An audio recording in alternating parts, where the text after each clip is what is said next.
men-at-arms crafted the serpent claw as a snake capturing weapon to defend against the snake man. Includes a comic book. You can push serpent claw overhand. I remember actually this action figure from the 2000X series. Here are the other figures in this series. Rise of the Snake Man. Well, if you can go to your Toys R Us, you may be able to find this one. It was the only figure we had at our store, so if you're going to mine, sorry, Charlie, tricks are for kids. All right, so it's a snake hunting weapon master. I just got my fingernails. I don't have the ability to just pull these off easily. All right, I'm trying to preserve the card because I like the card art on some of these, but they also make good dividers when you're trying to organize your comic books. All right, so he's got some hand things to keep him from getting out, but it looks like that one's already been broken out. And his foot should be a matter of easy to pop out. There, that easy. Here's his mace. Now, I don't know about you, when I was a kid, I thought he looked like Hermes, so he didn't have a mustache on the original. I don't think Byron had a mustache on the action figure. But I pretend like he was Hermes. He had that helmet that reminded me of Hermes, the Greek god. It's a very different coloration than what I'm used to seeing on him. All right, we got his mace. Now, I'm going to be really careful because I have been known to pull these apart and break them at the same time. But you can take these guys apart and rearrange them. So if you didn't, like, oh, I don't really care about this figure. Well, can you use this figure as part of, parts for another one? Like maybe you wanted to use the boots or the armor pieces, or even pop the head off if you like this head better than the other one. Yeah, I don't know. I don't like that head that much. He looks all squished and everything. Here is the weapon that they're talking about. I'm wondering if it does anything like I thought it'd actually be a part of his arm, like a Mega Man style, or go over his hand like this, which it does, but I'm just saying. Okay, so I was like, is this fire? What does this do? It just comes off. Okay, and it does this, so you can grab them one way or the other. So grab them like this. Grab them like declarar. Yeah, he's Toy Story version. And he has that fluorescent green like the Toy Story aliens. So just a quick thing, just to let you know, it's out there.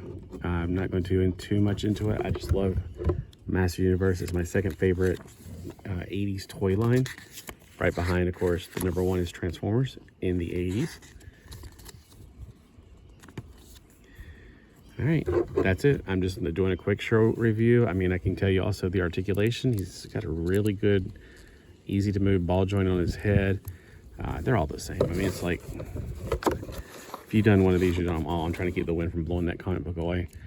He can do around, swivel around 360 degrees. His shoulders are nice and big and muscular. They go up 90 degrees though. His elbow goes 90 degrees, or not, it goes around 360 degrees, but it can go from straight to 90. The hands bend in and out, not up and down. It also swivels around 360 degrees. Their hands are still tiny. I thought they were going to maybe, I don't know, they're supposed to look like the original ones, which is fine. It's completely fine. I think their hands also come off, but I don't want to take too many things off. All right, so they do have this right here, and I really miss pulling it back and letting it punch. That's the one thing I do not like about these Origins figures. They also come apart at the waist, so, it's part of the do something with it. The legs are on a ball joint. You can clearly see the ball. So it's only limited by the range of his fur Speedo. And then his knees, well, they can spin around 360 degrees. And he can sit. He can stand this much. He can sit, so he can do 90 degree. His boots only cut because it actually comes apart right there. So it's not necessary for an articulation because it does the same thing this does. But it's really good for taking it apart. His feet, he can tiptoe this much. He can bend this much. And of course, he has ankle rockers to help him to stand more sturdily. His armor is easy to come off, clearly.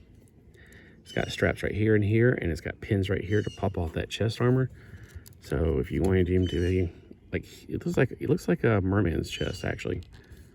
What it reminds me of right there. He looks like a merman with a human head. That's why the head looks really weird on him. So if you want to, you can pop it off and put a merman's head on there if you have an extra merman. So let me see how many pieces I can pop it down into. He's Papa John. He's Papa John. He's popping.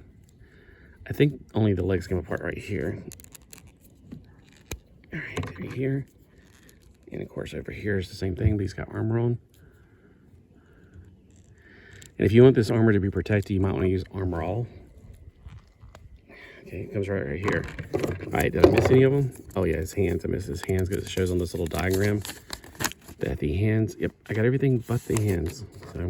So might as well go ahead and be consistent, get every little piece apart. Right there. Hands off. And all the armor off. I must take everything apart. And what are we left with? A big pile of parts.